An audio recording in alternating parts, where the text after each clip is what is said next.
Welcome back students. My self doctor जय वाघ। बात कर रहे हैं हम ह्यूमन रिप्रोडक्शन के बारे में, कंसिक्वेंटली फिफ्थ लेक्चर की।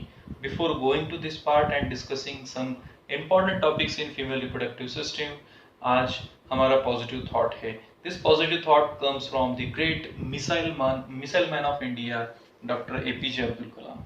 He said, if God pushes you at the age of the difficulty, if your God pushes you at the age of the difficulty, then trust them fully, because two things will happen. Either He will catch you, or He will make you able to fly, or He will teach you how to fly. तो अगर आपको ऐसा लगता है your life is going through some difficult session, so trust on your God, what to whom you, आप जिसे follow करते हो, the energy to which you say God, उस पर ट्रस्ट कीजिए, क्योंकि आपकी जिंदगी में उससे बाद उसके आगे दो ही चीजें होने वाली है। Either your god will teach you how to fly, और he will save you from the difficulty. Come to the point.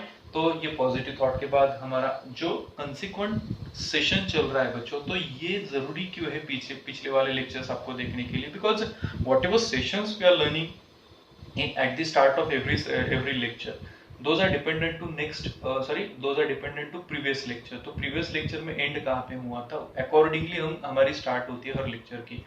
तो लेक्चर नंबर 5 है, तो यहाँ पे जो रिमेनिंग स्ट्रक्चर ऑफ ओवरी है मैं आज एक्सप्लेन कर दूंगा, and then I will move to fallopian tube, uterus and vagina. See the topic going on is female reproductive system.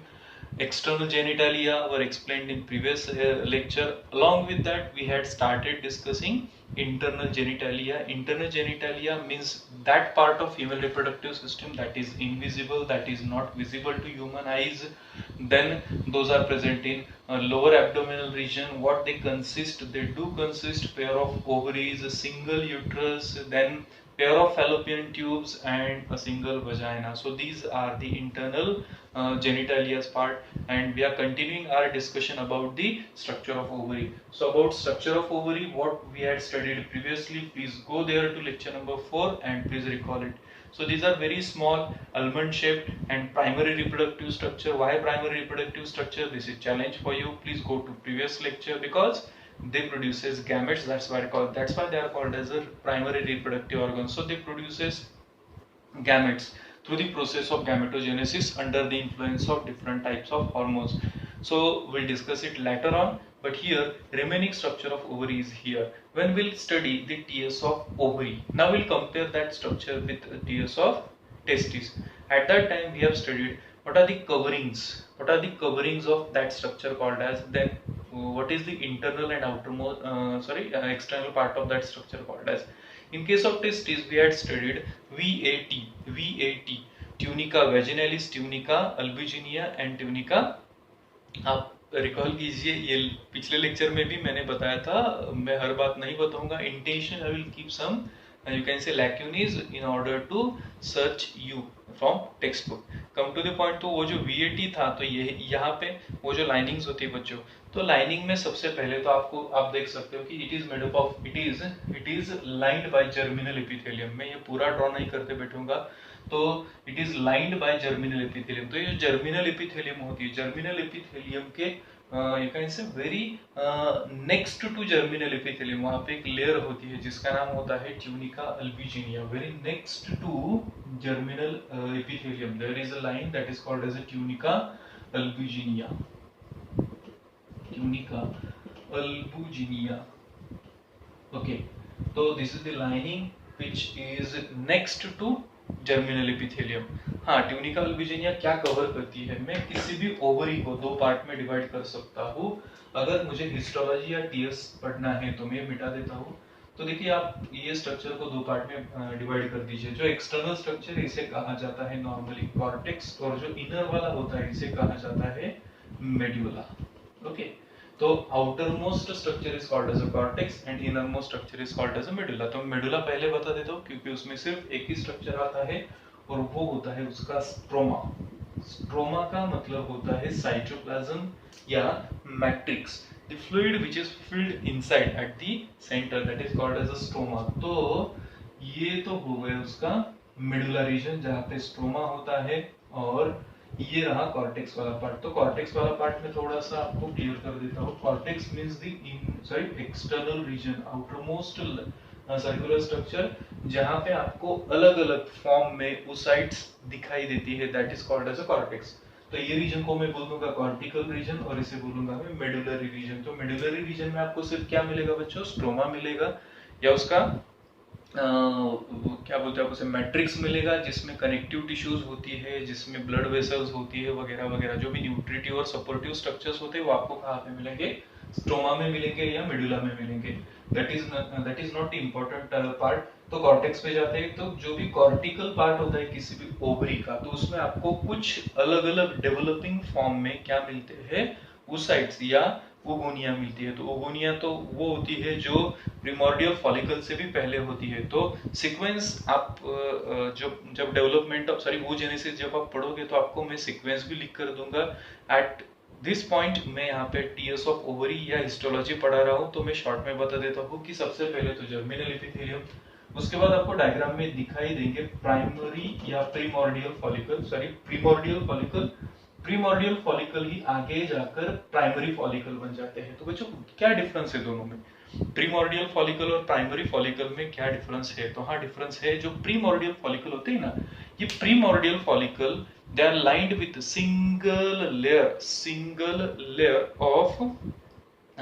Layer of a particular cell that is called as a follicular cell. extremely sorry जो primordial follicle होते हैं they are covered with single layer of follicular cell, और जो primary follicle होता है उस पर layer की जो क्वांटिटी होती है वो चेंज हो जाती है, 6 to 7 लेयर्स आ जाती है। और तब वो जो लेयर्स होती है ना, फॉलिकुलर सेल्स की जो लेयर होती है, उनका नाम भी चेंज हो जाता है, उन्हें कहा जाता है ग्रैन्युलोसा सेल्स। सॉरी मैं थोड़ा सा भूल गया था। These are primordial follicle. तो प्रीमोर्डियल फॉलिकल और प्राइमरी फॉलिकल या प्राइमरी oocytes में डिफरेंस क्या है? तो प्राइमरी फॉलिकल जो होता है वो घिरा होता है, it is covered with single layer of follicular cells. And जो प्रीमोर्डियल फॉलिकल होता है, प्राइमरी फॉलिकल होता है, उसमें आपको 6 to 7 layers of granulosa cell मिल सकती है। देन ये प्राइमरी फॉलिकल है। प्राइमरी फॉलिकल में आगे आपको मिलता है मियोसिस 2। मियोसिस के बाद आपको सेकेंडरी oocyte मिल जाता है। सेकेंडरी oocyte जो माइटोसिस 2 तक मियोसिस कंप्लीट करता है। जो मेटाफेज होती है, मेटाफेज 2 ऑफ मियोसिस 2 तब तक वो कंटिन्यू कर देता है, और मेटाफेज 2 में वो अरेस्ट हो जाता है। तो मेटाफेज 2 तक अरेस्ट हुआ ऐसा जो फॉलिकल होता है, इसे कहा जाता है सेकेंडरी oocyte, और इसी को ही मैच्योर्ड ग्राफियन फॉलिकल कहा जाता है। तो ये मैच्योर्ड ग्राफियन फॉलिकल यहाँ पे आ जाने के बाद आपको ऐसे दिखेगा, थीटा शेप स्ट्रक्चर दिखता है। इसका पूरा डिटेल स्ट्रक्चर आपको डेवलपमेंट ऑफ फीमेल गैमेट या जो गैमेटोजेनेसिस पढ़ना है हमें, oogenesis पढ़ना है, वहां पे मैं एक्सप्लेन कर दूंगा। लेकिन ये पूरा डेवलप्ड सेकेंडरी oocyte है, या आप इसे बोलते हो ग्राफियन फॉलिकल। तो ग्राफियन फॉलिकल एक ऐसी स्टेज में आ जाता है कि उसमें जो ओवम होता है वो बाहर आ जाता है, that is called as ovulation. और ये जो बची हुई पूरी सेल्स है, फॉलिकुलर सेल्स जो बचती है along with this antrum and this some fluid, तो ये टी जनरेट हो जाने के बाद एक येलो कलर का मास फॉर्म कर देता है, जिसे कहा जाता है कॉर्पस ल्यूटियम। ये कॉर्पस ल्यूटियम आगे जाके थोड़ा सा और डीजनरेट हो जाता है और व्हाइट कलर में कन्वर्ट हो जाता है, जिसे कहा जाता है कॉर्पस अल्बिकन्स। तो ये सारी चीजें आपको टीएस ऑफ ओवरी में दिखाई दे सकती है। अगर आपको क्वेश्चन आता है explain the histology of ovary, तो आपको लिखना है outer most region is called as a cortex. In cortex you can see the different developmental stages of ovum,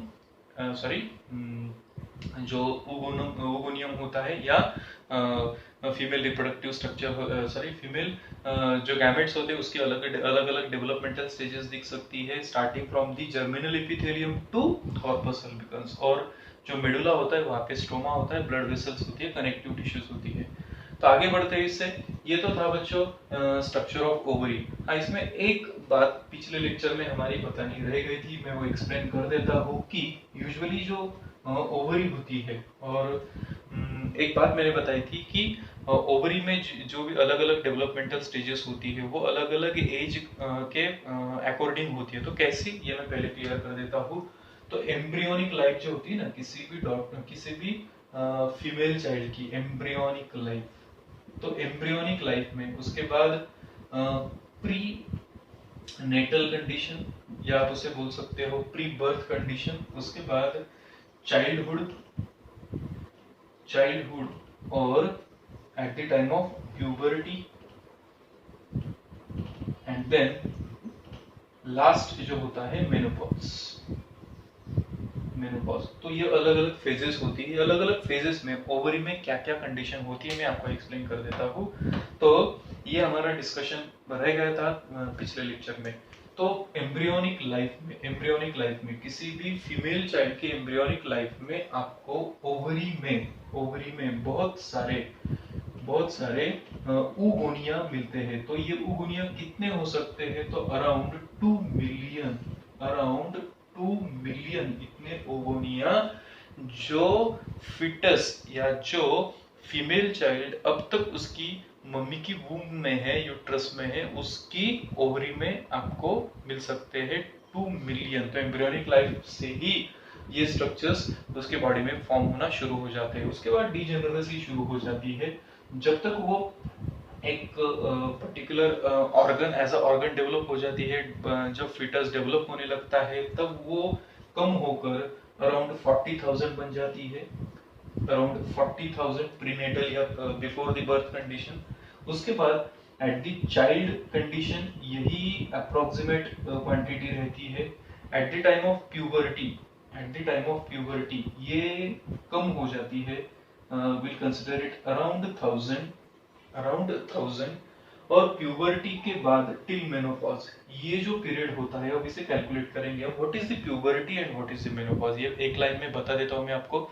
तो प्यूबर्टी पीरियड क्या होता है बच्चों? Puberty is that time span in life of every female child when she become able to form the female gamete. That means the start of the menstrual cycle, उसे कहा जाता है menarche या puberty. That time when she become you can say able to produce the female gamete, जो internal reproductive organs होते हैं वो functional जब हो जाते हैं तो उसे कहा जाता है menarche. That age is approximately 11 to 14 years। तब वो प्रोसेस स्टार्ट हो जाता है under the influence of FSH and LH।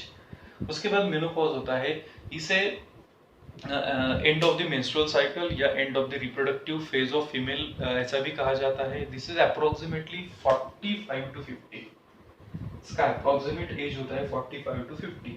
अगर आप कैलकुलेट करोगे इसका एवरेज और इसका एवरेज निकालोगे आप, तो आपको अप्रोक्सीमेटली 32 to 33 इयर्स इतने साल आपको मिलते हैं किसी भी फीमेल के लाइफ में एज अ रिप्रोडक्टिव पीरियड। तो 32 to 34 इयर्स। हाँ, अभी कैलकुलेशन कैसे करना है डीजेनरेसी का, ये जो 2 मिलियन से स्टार्ट हुआ था ना, तो वो कहाँ तक एक्सटेंड हो सकते हैं आप ये कैलकुलेशन कर लीजिए, क्योंकि मैंने यहाँ पे कोई पर्टिकुलर एज नहीं लिया था। Approximately 32 to 33 years. तो 32 इयर्स कंसिडर कर लेते चलो reproductive span in a life of female. 32 years में हर एक साल में दो there are 12 months, menstrual cycle is not lasting for entire 30 days, वो प्लस माइनस होती है 28 डेज में।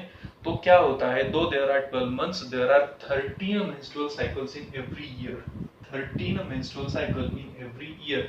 तो 32 इयर्स का स्पैन होता है और एवरी ईयर हर साल में 13 menstrual cycles होती है। तो ये नॉर्मली अगर होता है तो आपको कितनी सेल्स मिल सकती है? 416 सेल्स या 416 साइकिल्स किसी भी नॉर्मल हेल्दी फीमेल के लाइफ में मेंस्ट्रुअल साइकिल की होती है। तो ये रहे पॉसिबिलिटी, मतलब she can produce 416 egg cells.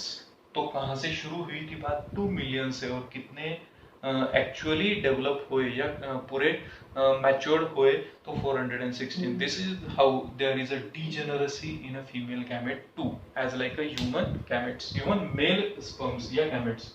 चलो बच्चों आगे बढ़ते हैं। ओवरी के बारे में ये डिस्कशन हुआ And then now we are moving to remaining organs in female reproductive structure, internal genitalia, and those organs are fallopian tube, uterus and vagina. तो जैसे मैंने बताया था कि हर ऑर्गन का एक सेपरेट स्टडी है गायनेकोलॉजी में।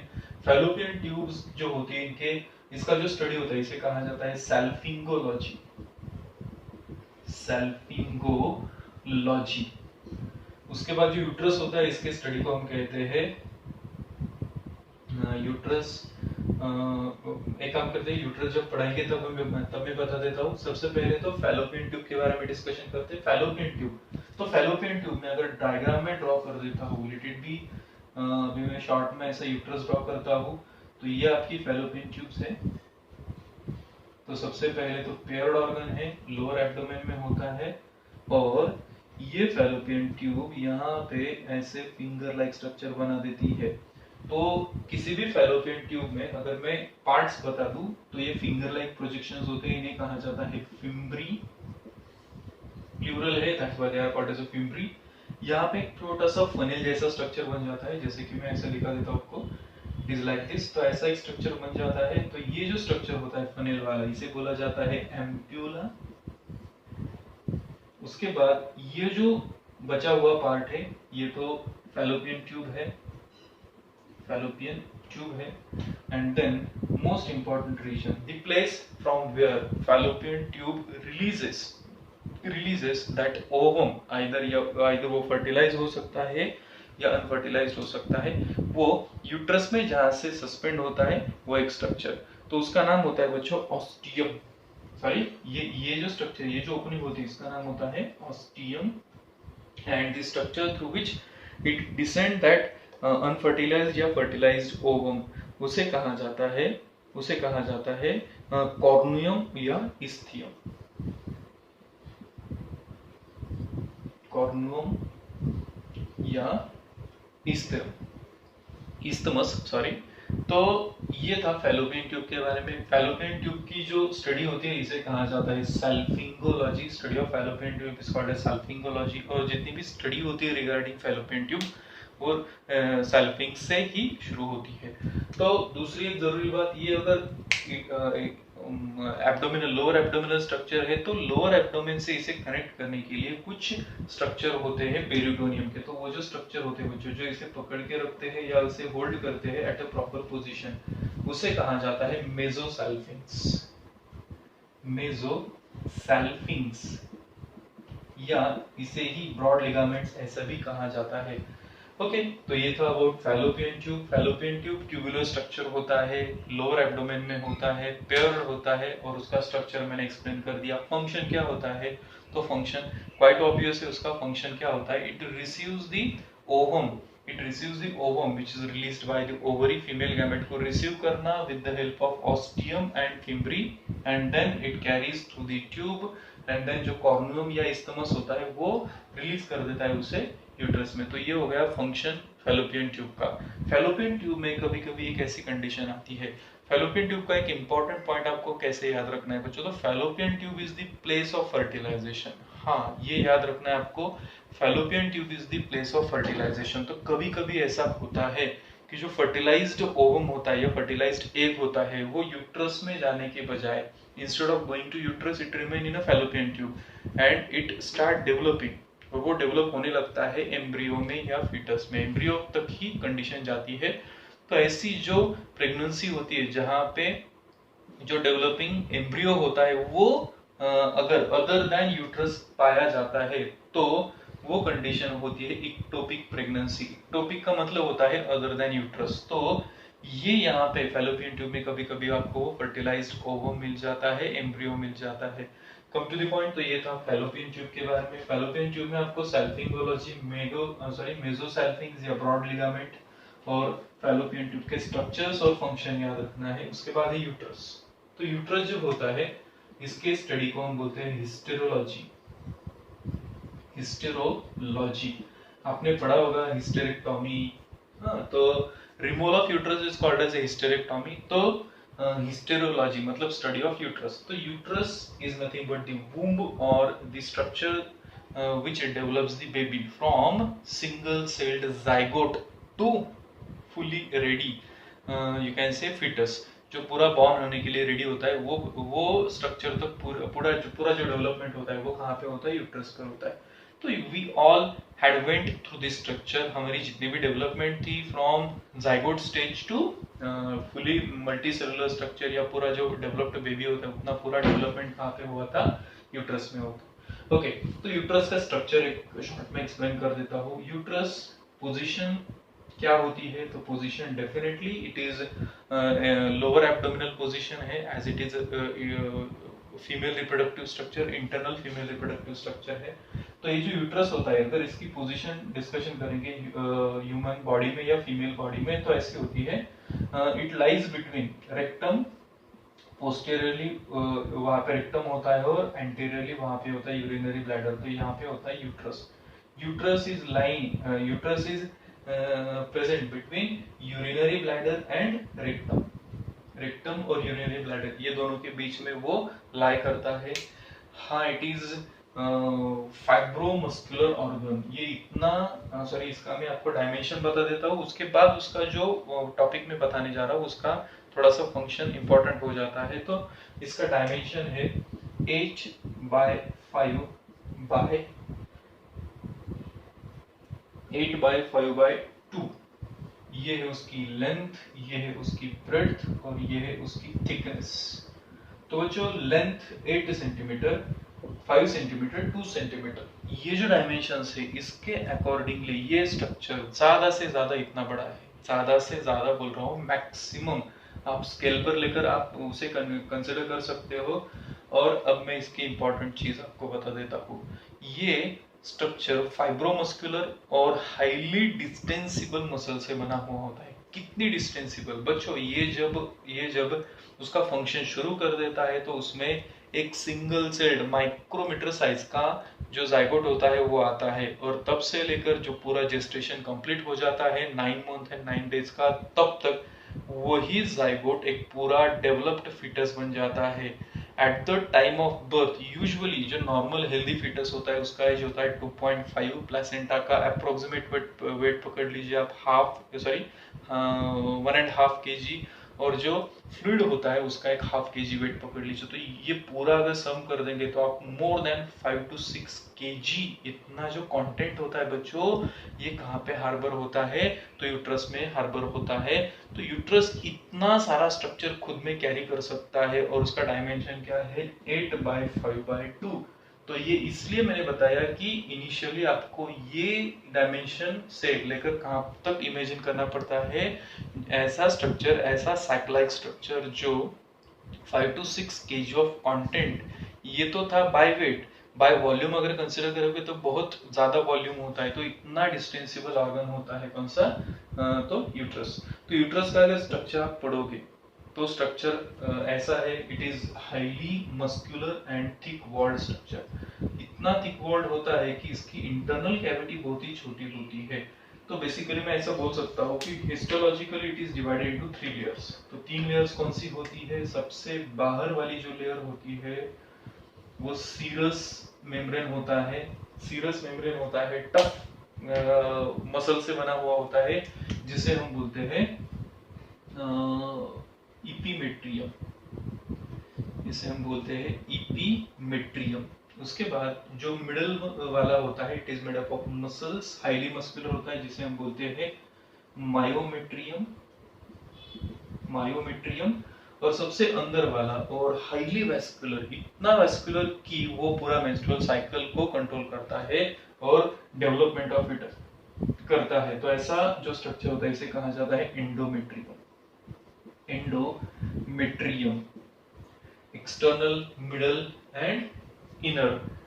सीरस मेम्ब्रेन जो फाइब्रस कनेक्टिव टिश्यू से बना हुआ होता है, टफ होता है और प्रोटेक्टिव होता है, उसका नाम है एपिमेट्रियम। जो बीच वाला होता है, it is highly made up of highly distensible muscle से बना हुआ होता है, जो स्मूथ मसल्स होती है उससे बना हुआ होता है, उसे कहा जाता है मायोमेट्रियम। और जो इंटरनल लेयर होती है, जो सबसे अंदर वाली होती है, that actually harbour the embryo या पूरा डेवलपमेंट होता है, तो वो पूरा करने वाली लेयर जो होती है उसका नाम होता है एंडोमेट्रियम। तो एंडोमेट्रियम तक हमने 3 लेयर पढ़ ली।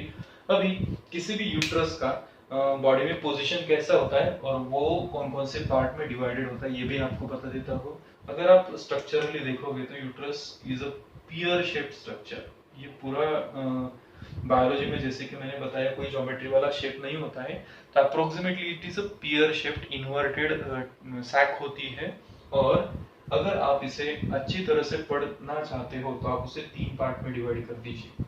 ये पहला पार्ट है, ये दूसरा है और ये तीसरा है। दी अपर मोस्ट जो ऐसे कॉन्केव या ब्रॉड सबसे ब्रॉड पार्ट है इसे कहा जाता है फंडस। देन ये जो दूसरा पार्ट है इसे कहा जाता है बॉडी या कॉर्पस। और तीसरा जो पार्ट होता है बच्चों इसे कहा जाता है सर्विक्स। सर्विक्स तो ये 3 पार्ट में डिवाइड कर दीजिए। जो फंडस होता है, फंडस या आप उसे हेड ऑफ द यूट्रस ऐसा भी कह सकते हो। तो जो हेड ऑफ द यूट्रस होता है इसका काम क्या होता है, तो सबसे टफ मोस्ट पार्ट होता है। और क्या बोलते हैं इसे कि जो डेवलपमेंट ऑफ फीटस होता है उसकी डेवलपमेंट ऑफ फीटस में सबसे ज्यादा इंपॉर्टेंट रोल कौन प्ले करता है, fundus, because it move towards the abdominal region of the female during the gestation। तो ये पेनिट्रेट करने का लोअर एब्डोमेन से एब्डोमेन में पियर्स करने का जो भी फंक्शन होता है वो होता है फंडस का। देन जो फंडस होता है उसके नीचे जो स्ट्रक्चर होता है इसे कहा जाता है बॉडी या कॉर्पस। तो ये जो कॉर्पस होता है इसमें एक इंपॉर्टेंट चीज कौन सी होती है बच्चों, तो जो कॉर्पस होता है it receives the fallopian tube. तो फैलोपियन ट्यूब की ओपनिंग यहाँ पे होती है, जैसे कि ऑलरेडी हमने कहा था इस्थमस या कॉर्नुम।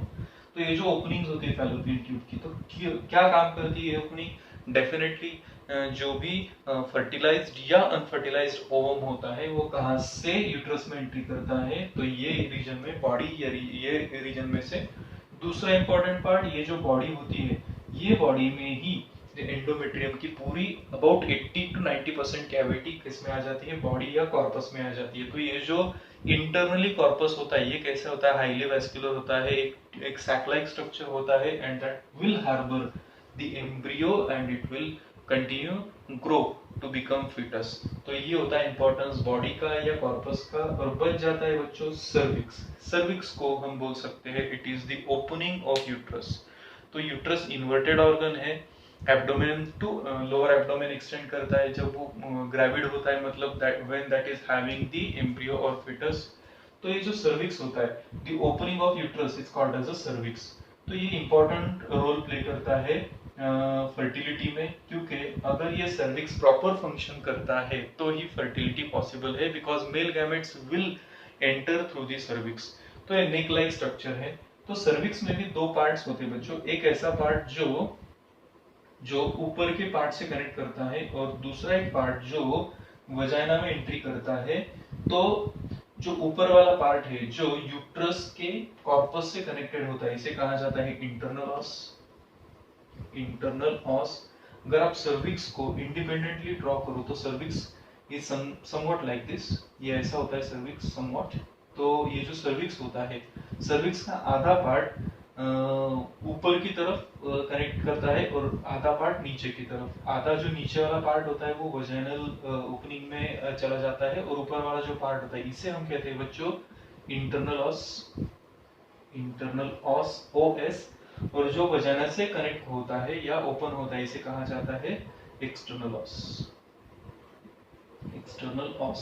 एक्सटर्नल ऑस का इंपॉर्टेंस होता है फर्टिलिटी से रिगार्डिंग। जो मेल गैमेट्स होते हैं they will enter through the external os. और इंटरनल ऑस जो होता है ये होता है जो एम्ब्रियो या फीटस होता है इसका डेवलपमेंट। और सबसे जरूरी बात जो मिसकैरेजेस होते हैं वो इंटरनल ऑस के लीकिंग की वजह से होते हैं, क्योंकि यहाँ पे एक बड़ा म्यूकस प्लग बन जाता है और मेम्ब्रेन्स बन जाते हैं। तो कम टू द पॉइंट ये था अबाउट सर्विक्स और यूट्रस। मैं आगे बढ़ता हूँ। मैंने यूट्रस की स्टडी को क्या बोलते हैं ये भी बोल दिया था। Now we are moving to last organ of female reproductive system and it is vagina. Okay, so by definition vagina is the structure that connect external genitalia to internal genitalia, a narrow muscular tube that may extend from 7.5 centimeter to 10 centimeter. This is the length of vagina and that extend from external genitalia जो शुरू होती है vestibule से till the opening of uterus that is called as a cervix. तो इसके बीच में ये जो भी फाइब्रोमस्कुलर ट्यूब होती है इसे कहा जाता है वजाइना, जिसकी लेंथ मैंने बताई 7.5 टू 10 सेंटीमीटर। सबसे जरूरी बात, ये जो वजाइनल वॉल होती है यहाँ पे नॉर्मली बहुत सारे लैक्टोबैसिलाई होते हैं। लैक्टोबैसिलाई होते हैं। ये लैक्टोबैसिलाई क्या फंक्शन करते हैं, तो जो ग्लाइकोजन होता है ना, ग्लाइकोजन, ये it is one of the secretion from vaginal glands. तो ये जो वेस्टिबुलर और वजाइनल ग्लैंड्स होती है ना, यहाँ पे प्लस दो ग्लैंड्स होती है फीमेल रिप्रोडक्टिव सिस्टम में वजाइना में, तो उनका पूरा जो सिक्रीशन होता है ना, वजाइना का पूरा सिक्रीशन जो वजाइनल सिक्रीशन होता है उसमें ग्लाइकोजन होता है। तो जो ग्लाइकोजन होता है ना बच्चों, ये ग्लाइकोजन को लैक्टिक एसिड में कन्वर्ट करने का फंक्शन कौन करता है, लैक्टोबैसिलाई करता है। आप पूछोगे सर ये क्यों जरूरी है और ये नेचुरल है क्या, तो ये पूरी तरह से नेचुरल है। क्यों जरूरी होता है, so this is the tube which ascend towards the female reproductive system। आप इमेजिन कीजिए कि if it is a vestibule and it is open to external environment, तो यहाँ से during the menstrual cycle, during the different phases of life, अगर ये externally open होता है तो यहाँ से अलग अलग तरह के पैरासाइट्स या पैथोजन एंटर कर सकते हैं फीमेल रिप्रोडक्टिव सिस्टम में। और दूसरी जरूरी बात, जो यूरिन होता है, यूरिन में भी कभी कभी यूरिनरी ट्रैक्ट इन्फेक्शन होते हैं तो उसमें भी बैक्टीरिया होते हैं, तो ये सभी फीमेल रिप्रोडक्टिव ट्रैक्ट में एंट्री कर सकते हैं। और सबसे डेंजरस जो होते हैं वो होते हैं फंगस।